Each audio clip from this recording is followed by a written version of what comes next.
Right now, every single night, something strange happens to your mind. You lie down, your eyes close, and within a matter of minutes, the continuous coherent stream of waking thought that defines your ordinary conscious experience simply stops functioning the way it normally does. But your mind doesn't actually vanish. It doesn't go blank in any complete total sense. So where does your mind actually go when you sleep? And what does current neuroscience research reveal about this strange, nightly transition that every single person experiences? Yet almost nobody can clearly describe or account for afterward. Let's dig into this properly, because the answer involves several distinct stages, each with its own truly different pattern of mental activity. And it turns out your mind doesn't go anywhere in the sense of disappearing at all. It simply shifts into a series of dramatically different operating modes. Let's start with the most important conceptual point worth establishing clearly up front, because it reframes this entire topic in a useful way. Sleep isn't a single uniform state. It consists of several seriously distinct stages, each involving measurably different patterns of brain activity, and your mind's specific experience and function varies considerably depending on which particular stage you happen to be in at any given moment throughout the night. Understanding these different stages individually is essential for actually answering the question of where your mind goes, since the honest answer differs considerably depending on which specific part of the night you're actually asking about. Let's talk about the earliest stage of sleep first, because this represents the specific transitional period already explored in considerable detail in other discussions regarding why humans generally can't remember the actual moment of falling asleep. During this initial transition, brain activity gradually shifts away from the more organized, coordinated patterns typical of full wakefulness. And fragmented, often bizarre mental imagery can occur, sometimes involving strange, disconnected thoughts or brief, dreamlike sensations that don't yet involve the fully immersive, narratively coherent dream experiences, more commonly associated with deeper sleep stages later in the night. Let's talk about deep, slow-wave sleep next, because this represents a remarkably distinct stage worth exploring specifically, given how dramatically different it is from both the earlier transitional stage already discussed and the REM sleep stage we'll explore shortly afterward. During deep sleep, brain activity becomes considerably more synchronized and slower, with large groups of neurons firing together in coordinated rhythmic waves rather than the more varied, complex activity patterns typical of waking consciousness. This particular stage appears to be closely associated with important restorative biological processes, including the consolidation of certain types of memory and various other essential physical recovery processes the body relies on. Subjective mental experience during this specific stage tends to be minimal or largely absent, with people woken directly from deep sleep frequently reporting little to no memory of any specific ongoing thought or experience. Differing considerably from the frequently vivid, richly detailed dream reports people typically provide when woken specifically from REM sleep instead. Let's talk about REM sleep specifically now, because this represents the stage most closely associated with vivid, narratively complex dreaming, and it deserves particularly detailed exploration given how actually strange and scientifically interesting this specific stage actually is. During REM sleep, brain activity actually increases dramatically, in certain specific respects resembling waking brain activity patterns considerably more closely than the deep sleep stage already discussed.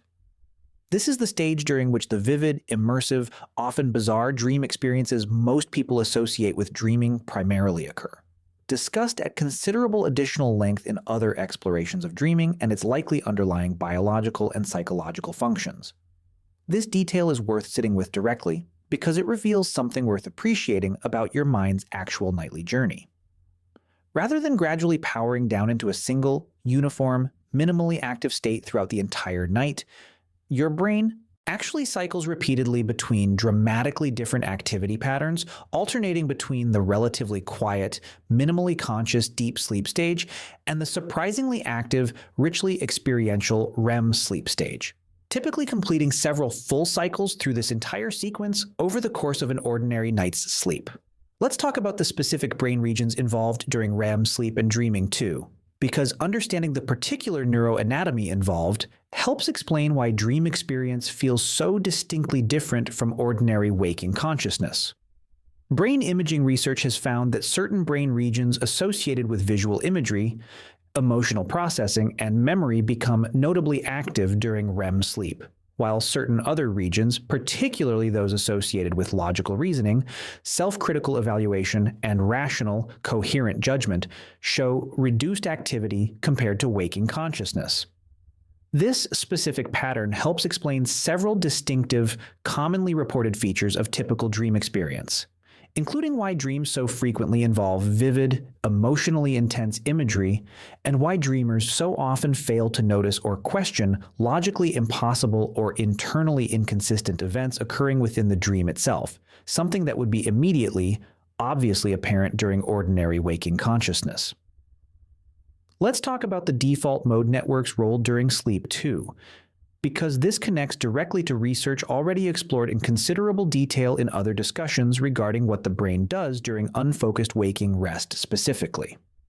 Interestingly, certain components of this same brain network, closely associated with self-referential thinking and internally directed mental activity during waking rest, also show meaningful activity during dreaming specifically, suggesting some genuine underlying continuity between the kind of self-focused, internally generated mental activity that occurs during unfocused waking moments and the kind of self-focused, internally generated mental content that characterizes typical dream experience as well. Let's talk about sleep spindles specifically too, because they represent an interesting, specific neurological phenomenon worth exploring in more depth, closely connected to the deep sleep stage already discussed. Sleep spindles are brief, distinctive bursts of coordinated brain activity, occurring primarily during specific stages of non-REM sleep, that researchers have found play an important role in memory consolidation, particularly for certain types of learned skills and factual information acquired during the preceding waking day. Research has found that people showing a greater density of these specific sleep spindles during a given night's sleep tend to show improved memory performance the following day, suggesting these brief, specific bursts of coordinated brain activity represent an important, measurable component of how the sleeping brain actively processes and strengthens recently acquired information, functioning as a specific, identifiable neurological mechanism underlying at least part of the broader memory consolidation process already discussed in relation to deep sleep more generally. Let's talk about memory replay research too, because this represents a remarkably fascinating, well-documented area of sleep research worth exploring specifically. Researchers studying brain activity during sleep, particularly through detailed studies involving animals with implanted recording devices allowing for extremely precise measurement of individual neuron activity, have found evidence that the sleeping brain appears to actively replay specific patterns of neural activity that occurred during a particular waking experience or learning task, essentially running through the same specific sequence of neural firing that occurred during the original waking experience, but considerably compressed in time and occurring without any accompanying external sensory input or conscious awareness of the process happening. This replay phenomenon appears to play an active role in strengthening and consolidating the specific memories associated with that particular neural activity pattern, offering direct physiological evidence for exactly how the sleeping brain actively works to process and reinforce specific memories from recent waking experience, extending well beyond the more general, indirect evidence already discussed regarding sleep's broader relationship to memory and learning. Let's talk about what researchers have found regarding typical dream content specifically during different sleep stages too, because this adds useful, specific detail worth including regarding exactly how mental experience actually varies across the different stages already discussed throughout this topic. While REM sleep is most strongly associated with the vivid, narratively complex, often bizarre dreams most people readily recall and describe, research collecting dream reports from people woken during non-REM sleep stages has found that some degree of mental activity does occur during these stages as well, though this non-REM mental activity tends to be considerably less vivid, less visually rich, and more likely to involve repetitive, thought-like content rather than the fully immersive, sensory-rich narrative experience typical of REM dreams specifically. This detail reinforces an important point worth carrying through this entire discussion. By the way, if you want to go even deeper into the secret lives of ancient humans, I just launched a full course called The Secret Lives of Ancient Humans. 10 modules, 3+ hours of content covering everything we never talk about on YouTube. What they feared, how they communicated, what hunted them, and much more. Plus an exclusive PDF guide included. Link in the description. See you inside. Your mind doesn't simply switch between fully active dreaming and completely blank as sleep progresses through its various stages, but rather moves through a more nuanced, graduated spectrum of different mental activity types and intensities, with REM sleep representing the most vivid, most narratively complex end of that spectrum specifically. Let's talk about the specific timing and duration of REM sleep periods throughout a typical night too, because this represents a practically relevant detail worth exploring specifically.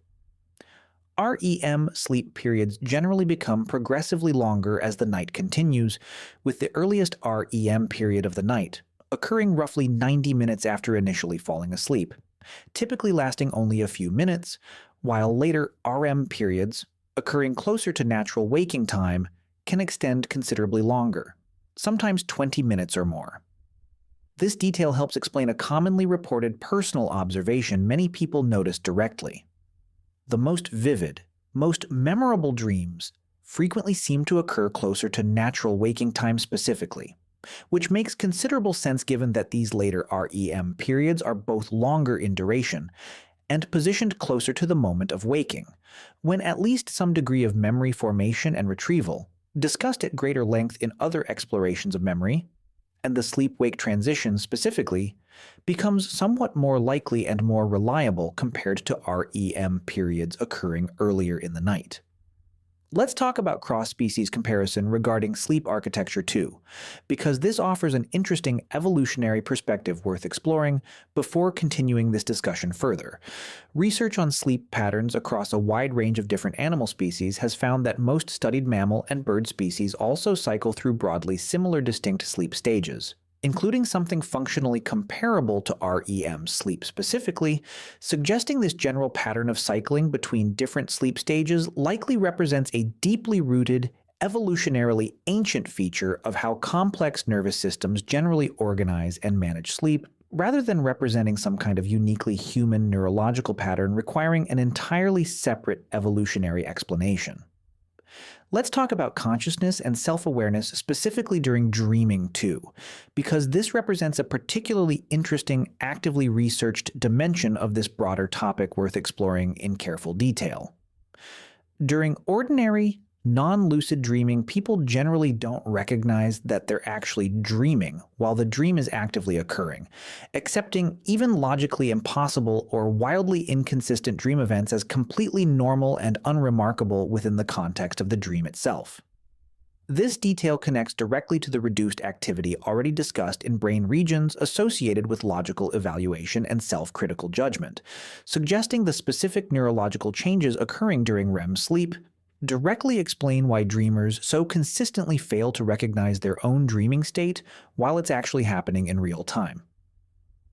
Let's talk about sleep paralysis too, because this represents a particularly striking, well-documented phenomenon directly relevant to understanding where your mind actually goes during different sleep stages. During REM sleep specifically, the body enters a state of near-total muscular paralysis, a protective mechanism that prevents a sleeping person from physically acting out the often vivid, physically active content of their dreams. Occasionally, a person can become consciously, subjectively aware while this paralysis is still active, either while falling asleep or while waking up, resulting in the unsettling, sometimes frightening experience of being fully mentally alert while remaining completely unable to move.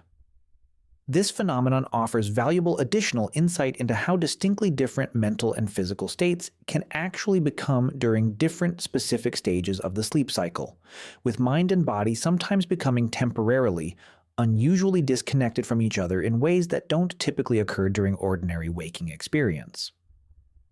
Let's talk about what happens to sensory processing during sleep too, because this represents an important, often overlooked dimension worth exploring specifically. While your mind remains really active throughout most stages of sleep, its relationship with external sensory input from the surrounding environment changes dramatically compared to waking consciousness. The brain actively filters and suppresses most incoming sensory information during sleep, though certain particularly significant stimuli, a loud noise, someone calling your name specifically, can still occasionally break through this filtering process and trigger waking, suggesting the sleeping brain continues at least some baseline level of environmental monitoring, even while otherwise deeply engaged with its own internally generated mental content and activity.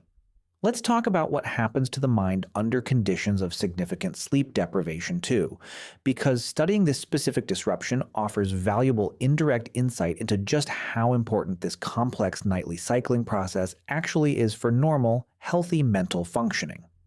Research on sleep-deprived individuals has found measurable impairments across a wide range of cognitive functions, including attention, working memory, emotional regulation, and decision-making capability,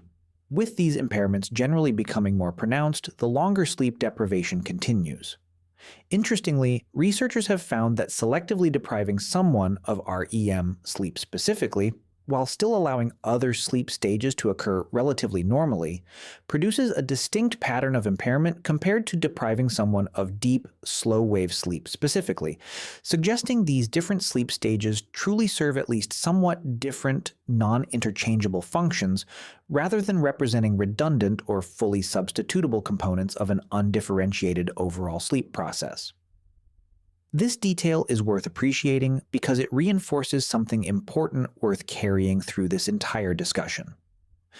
Your mind's nightly journey through these different stages isn't simply an arbitrary, interchangeable sequence where any single stage could theoretically substitute for another.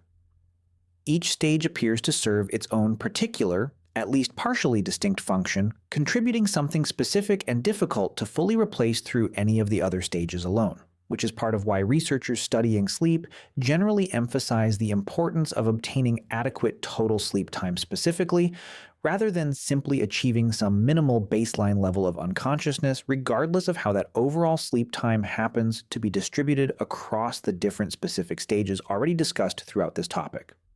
Let's talk about how dream content and emotional tone tends to shift across the course of a single night too, because this represents an interesting, empirically documented pattern worth exploring specifically. Research collecting and analyzing dream reports from different points throughout the night has found that dreams occurring earlier in the night, closer to the original waking day's specific events and experiences, tend to incorporate more direct, recognizable elements from recent waking life. While dreams occurring later in the night, closer to natural waking time, tend to become progressively more bizarre, more emotionally intense, and less directly, obviously connected to specific recent waking events. This pattern has led some researchers to propose that the sleeping brain may be engaged in a kind of progressive processing sequence throughout the night, initially working through more directly recent, specific memories and experiences before gradually shifting toward broader, more abstract, emotional, and associative processing as the night continues. Though this specific theoretical interpretation remains an active area of ongoing research and discussion, rather than a fully, definitively settled scientific conclusion. Let's talk about how external stimuli occasionally get incorporated into ongoing dream content too, because this represents a seriously interesting, frequently personally experienced phenomenon worth exploring specifically before wrapping up this broader discussion. Researchers have found that certain external sensory stimuli, a specific sound, a particular temperature change in the sleeping environment, can occasionally become incorporated directly into ongoing dream content, sometimes woven into the dream's narrative in a way that makes some degree of loose, associative sense within that specific dream's context. This phenomenon offers additional, direct evidence that the sleeping brain, even during vivid dreaming, hasn't completely, totally disconnected from the surrounding external environment, but rather continues at least some baseline level of environmental monitoring and processing, occasionally allowing specific external information to filter through and directly influence the ongoing content of an active dream experience. Echoing the broader point already discussed regarding the sleeping brain's continued, if considerably reduced, baseline environmental awareness even during deep, seemingly disconnected sleep. Let's talk about how researchers actually study and confirm these different sleep stages and their associated mental activity too, because this represents an important methodological consideration worth addressing directly. Researchers rely primarily on electroencephalography, measuring the brain's electrical activity through electrodes placed on the scalp, combined with careful observation of eye movement and muscle activity, allowing researchers to reliably identify and distinguish between the different specific sleep stages already discussed throughout this topic based on their truly distinct, measurably different underlying physiological signatures.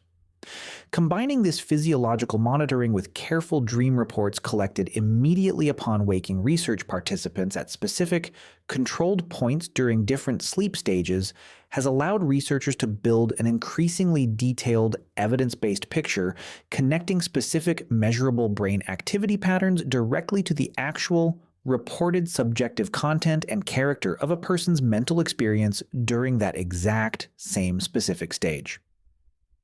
Let's talk about individual and age-related variation in sleep architecture too, because this represents an interesting, practically relevant detail worth exploring before wrapping up this broader discussion.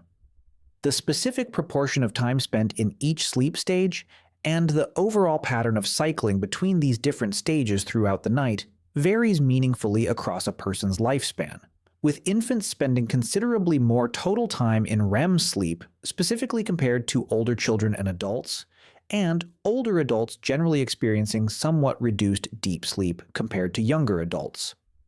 This detail suggests your mind's specific nightly journey through these different stages isn't a fixed, unchanging pattern throughout your entire life, but rather one that gradually shifts and evolves alongside broader patterns of brain development and, later, brain aging more generally. Let's zoom out and pull all of these different threads together, because the full honest answer to where your mind actually goes when you sleep turns out to be considerably more dynamic and considerably more scientifically interesting than a simple assumption of your mind simply turning off or going blank could ever fully or accurately capture. Rather than shutting down uniformly throughout the night, your brain cycles repeatedly through several seriously distinct stages, moving from the fragmented transitional mental activity of early sleep onset through the relatively quiet, minimally conscious deep sleep stage associated with important physical and cognitive restoration, and into the surprisingly active, richly experiential REM sleep stage where vivid, immersive dreaming primarily occurs, with distinctly altered patterns of logical reasoning and self-critical judgment that explain why dream experience feels so different from ordinary waking thought. So the next time you drift off to sleep, it's worth appreciating that your mind isn't actually going anywhere in the sense of disappearing or shutting down completely. It's embarking on a remarkably complex, scientifically fascinating nightly journey through several distinctly different operating modes, each involving its own particular pattern of brain activity and subjective mental experience. Repeating this entire complex cycle multiple times before you eventually wake up the next morning with, at best, only fragmentary memory of the remarkable mental journey your own brain just completed. Let's talk briefly about napping, and how it relates to this broader cycling pattern too, because this represents a practically relevant detail worth including before this discussion fully concludes. Short daytime naps generally don't allow sufficient time to progress through a complete cycle of these different sleep stages, which is part of why naps kept relatively brief tend to avoid the groggy, disoriented feeling sometimes associated with waking from deeper sleep stages specifically, since a shorter nap typically ends before the sleeper has progressed into these deeper, more difficult to interrupt stages already discussed extensively throughout this topic. Let's talk about one final practical implication worth mentioning before concluding because it connects everything already discussed directly back to ordinary daily life. Understanding that your mind cycles through these truly distinct stages throughout the night, rather than simply powering down uniformly, helps explain why sleep quality depends on more than just total sleep duration alone. Getting interrupted repeatedly throughout the night, even if total sleep time remains technically adequate, can prevent your brain from properly completing full cycles through each of these distinct stages, potentially leaving you feeling considerably less rested compared to an equivalent amount of more continuous, uninterrupted sleep that allows your mind to complete its full nightly journey through each of these different, essential operating modes without repeated disruption. This detail is worth appreciating as a practical takeaway from everything already explored throughout this discussion, since it reframes sleep quality as depending not just on raw hours spent unconscious, but on your brain's actual ability to successfully complete its full, complex cycling process through these remarkably distinct stages, each apparently serving its own particular, difficult-to-replace function within your overall mental and physical well-being. Which leaves an interesting thought worth sitting with. If something as universally experienced and as nightly repeated as sleep actually involves this much genuine complexity and this many distinctly different mental states occurring one after another, what does that suggest about how much rich, scientifically fascinating mental activity might be quietly unfolding within your own mind during other ordinary moments you've simply never thought to examine quite this closely before?